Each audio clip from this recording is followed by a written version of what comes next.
right, good evening. It's Wednesday, October 18th, 2023. It's 6:01 and we're in the Merrill City Hall Council Chambers, and I call this meeting of the Historic Preservation Committee to order. We do not have a clerk here this evening as she is tied up with other events. And so I will note for the record that we have Elizabeth McCrank, Bill Heidemann, B. Leepaul appearing remotely, and myself in presence here today. I'm afraid an old illness has struck Alderman Savaki, and due to that he'll be unable to make it stand up for tonight's occasion. That's the line from Andy Griffith show, by the way. Savaki, excuse. All right, so consider approving the minutes from the previous meeting as the second item on the agenda. Motion to approve as presented. Second. I have a motion to approve the minutes for the September 20th meeting. Any other discussion on those minutes? Hearing none, all those in favor signify so by saying aye. Aye. Aye. Opposed, same sign. Aye. Oh, here we go. And that is approved.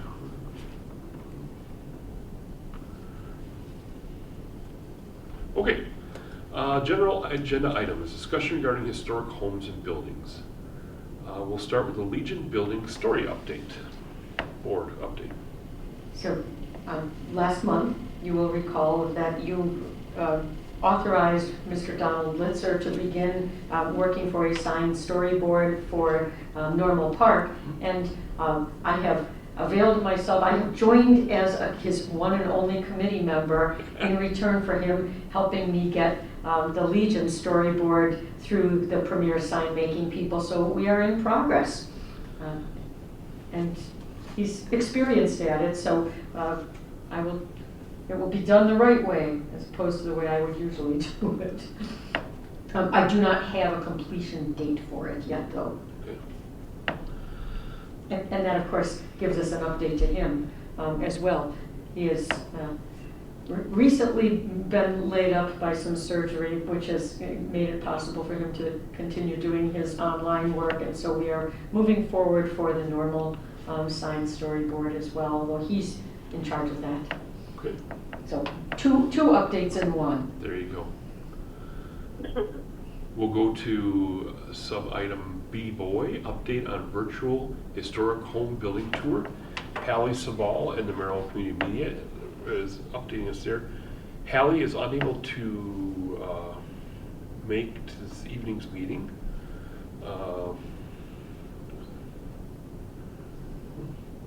But I did get an update this morning from Sherry Wiki, who informs me that I mailed out letters to homeowners for virtual home tours. I received 3 inquiries from homeowners: 801 Lake Street, 115 South Prospect Street, and 908 East 4th Street. They've all been informed to try to take fall, winter, and our Christmas photos of their home and to forward them to me to include in the video presentation. I have received and forwarded pictures already from Lake Street so far. Hallie, in her email to me, which I hope I still have, I do not. Oh, yes I do. She indicates Sherry's been collecting names and information from owners who called in. We're going to be collecting photos. I believe you and Sherry have talked this through as well. It's a slow process, but we'll be going over what is coming soon. So they are all working on that as well. So that's a long, winding road thing there. So we'll just put update given.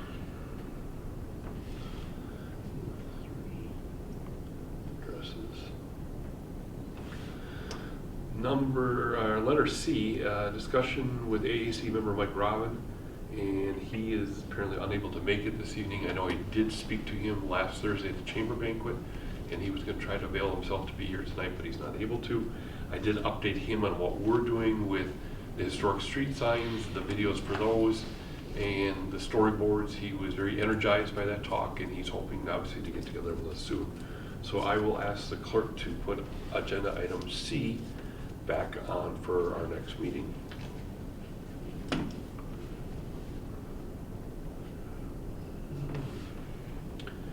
Discussion update on sign placement schedule, media coverage, and next step for future nominations.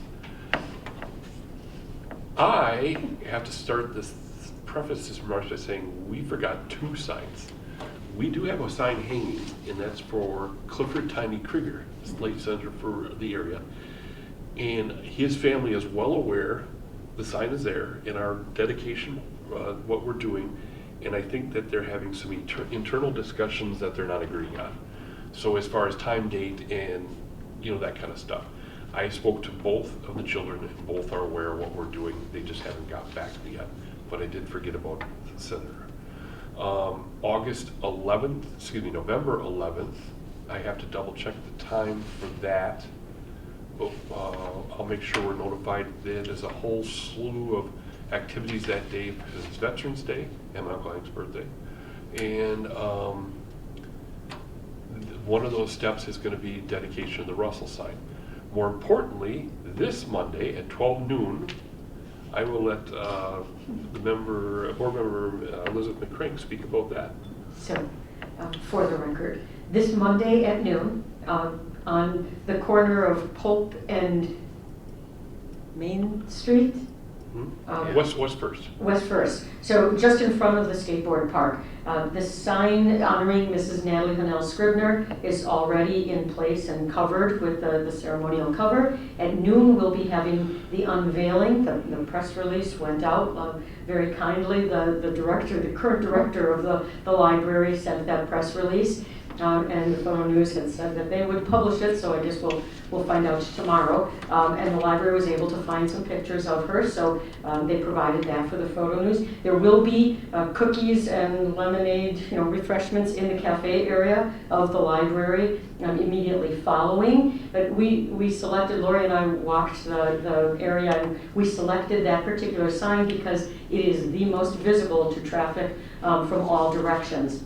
And so, and to go anywhere else would have taken it farther away from the library. So we'll be having that celebration and honor, and that's where we're at with that one. So very excited about it. Always excited about cookies and lemonade. Absolutely. And we are hoping as many former directors of the library as possible will be joining us. A few indicated, and there are no immediate family members for Mrs. Scribner. There is a very distant cousin who lives out in the Dakotas who was super excited, provided us with some biographical information from his own genealogical research. He's super excited that his relative is being honored, but he is in his 80s and he declined to attend the ceremony for the 5 or 10 minutes that it's likely to take. So hopefully we'll get him a link to whatever Merrill Productions does for that. Right. Can you send me a reminder to that? Merrill Community Media, yes. Channel 12 has already run this story. Cool. So they have done something on it as well. You did remind me, I did reach out after we dedicated the sign for Hans Kaltenborn, that he had a great-grandson living out east in a small town in, I think, New Hampshire. And Tom Berg knew of him, and he had recently retired as a police officer.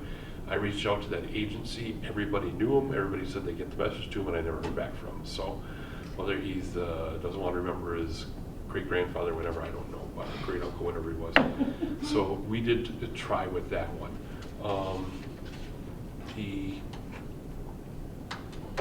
And that's, were you at the Kaltenborn thing? So that cardboard thing that the Historical Society brought, they said, oh, they can just have it. My wife and I framed that. And it's hanging by the exit door where you would go out to look at that street sign. So it has his name on there and grew up here. And, and so anybody who resides at Jenny Towers and wants to walk out and say, who's that for? That big sign is now. Is there? That's framed. great. Yep. What a great idea. So, well done. Thank you. So, okay. So that leads us into the next step for future nominations. B, because you're not here, I'm going to kind of read this little application that I drew up line by line, and then we'll go over it. As far as Thank you. Timelines, my perspective timeline is that we media coverage this in the month of November, and then start taking applications through the winter months. And the time deadline would be March 31st for you to turn in your nomination for someone to have a memorial historic street name. And then at the April Historic Pres meeting, we could then go through the applications and sort them out as we will. And then by May, we should have a timeline as far as putting them together, notifying, the goal is to do 5. We then notify the 5 people that did submitted nominations saying we've approved your sign. You know, what is your timeline, what works for you, what's better, you know, especially if it's like a family type event. I will have this prettied up on some letterhead, but the first question is, who do you wish to have a street named in honor of? Question number 2 is, what did that person, and I put in parentheses, persons, do through their work, their life, or in their death that reflected on the city of Merrill? What year did that person die? Any other comments? A fee of $25 is required at application. This fee is collected to help offset the cost of sign and prevent serial nominations. All applicants must be submitted by March 31st. Names will be considered at the April meeting of the Historic Preservation Committee. In the April meeting of the Historic Preservation Committee and announced in May, along with the timetables for unveiling. Nominees must be deceased for a minimum of 5 years to be considered. This rule may be waived if the nominee died while in service to the City of Merrill or to the United States. And then contact info for the nominator. Can anyone think of anything I'm missing on that? All right. So I will leave a copy of this for Sherry Wiki and ask her to pretty this up on some city letterhead. I always prefer to have the mayor's name on top of things like this because he is kind of looking over us, as he does with all stuff. That's that. B, do you have anything to add to that form or any of the thoughts we had there? No, I think that sounds very good. Okay. And what I may do besides the photo news, because they'll have less room but less stories in the wintertime, as we can hopefully get it there. Channel 12, when Steve Savaki and I went up and presented the first signs, they were very interested in having us back.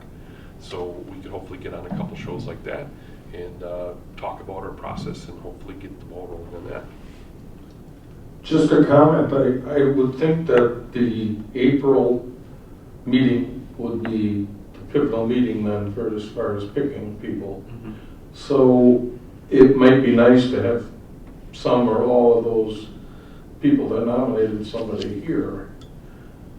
Were we planning on inviting them? Or Yeah, what? I mean, we can Okay. certainly notify them that it's being considered. The only thing we talked about is we had no audience when we did the first one. Is it going to be a secret ballot, or how are we going to do that? Or Right. I guess that's something we'll have to figure out. yeah, And that might be dependent upon how many actual nominations come in. mm-hmm. If we get 20, it's going to be tough. Your Honor, if I may, Please. what you could end up doing is having the people come present their case for why their person should be, accepted, and then after that, go into closed session. I don't know if it's closed session worthy. I don't think it would fit the rules under state law. No, I can't think of any of the 9 rules that it would. Yeah. Okay, it was a thought, but Yeah. I'm not saying The other it thing was. is we could put a poll on the city website and let the citizens decide. That might also be a. Well, two comments, one here, one here. The first one is, it's a great idea, although it runs the risk of the nomination's success really being dependent upon a presentation. And I don't mean that somebody would fall short, it's quite the reverse.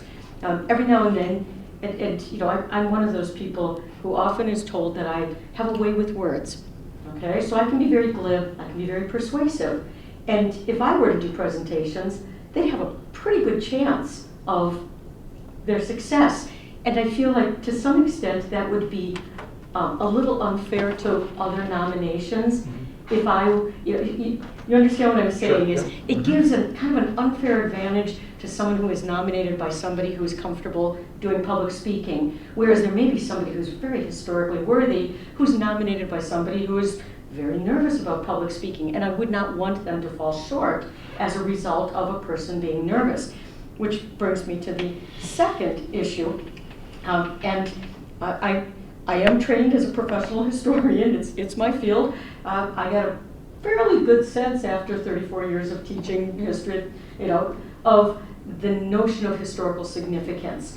And if you run a straightforward poll online, say on the city's website, that'll get you somebody who is maybe well known, but I'm not sure that the general public really always thinks about what is the definition of historical significance. And one of the things about this committee is, if we're going to be the Historic Preservation Committee, we do want to kind of think about what is the idea of historical significance. Otherwise, you might just see somebody who's got a very common, a very familiar name, and we know this happens in elections in general.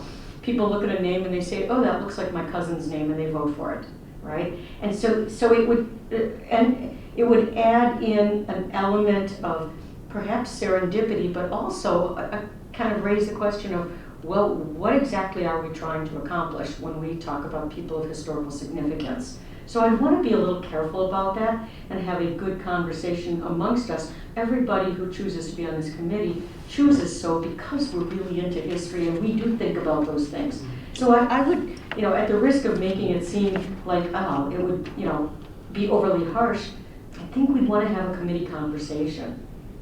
We may also have an online poll. I would not commit ourselves to just the online poll. Non-binding referendum. There you go. To sum it up, the buck stops here, and I think I agree with him. Yeah. So, I know I agree with you, I should say. thank you. Any other thoughts to the gentleman to my right? Not right now. How about on our caller?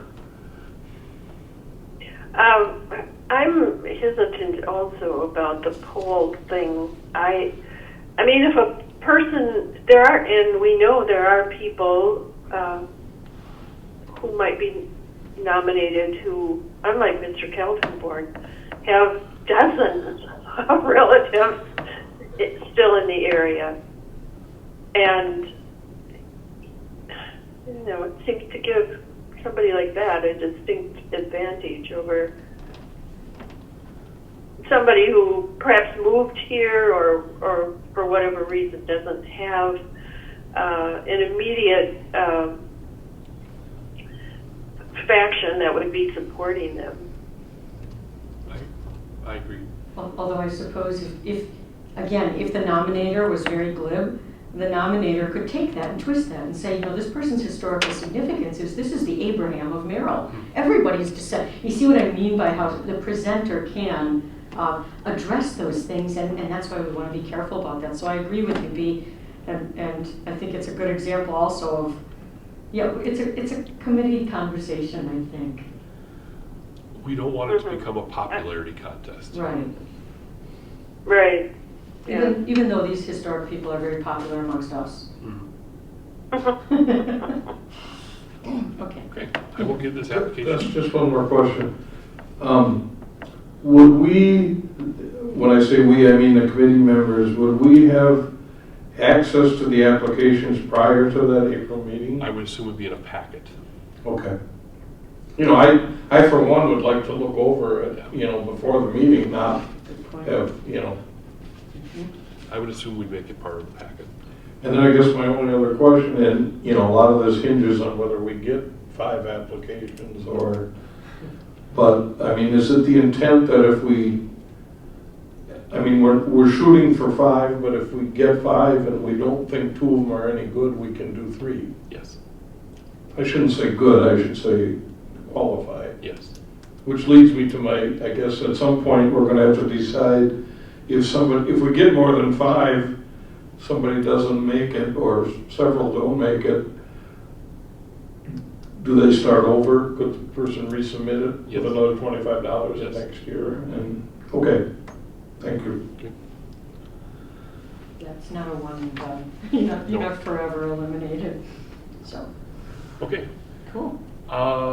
Do we want to meet next month, or should we do call the chair? I think we're kind of accomplished for the year. Let's do the call of the chair. Okay. If we have to meet, you'll let us know. That works for me.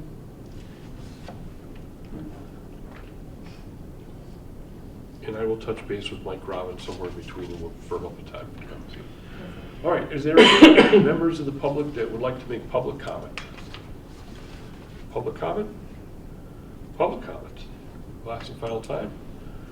Hearing none, I will entertain a motion to adjourn. Motion to adjourn.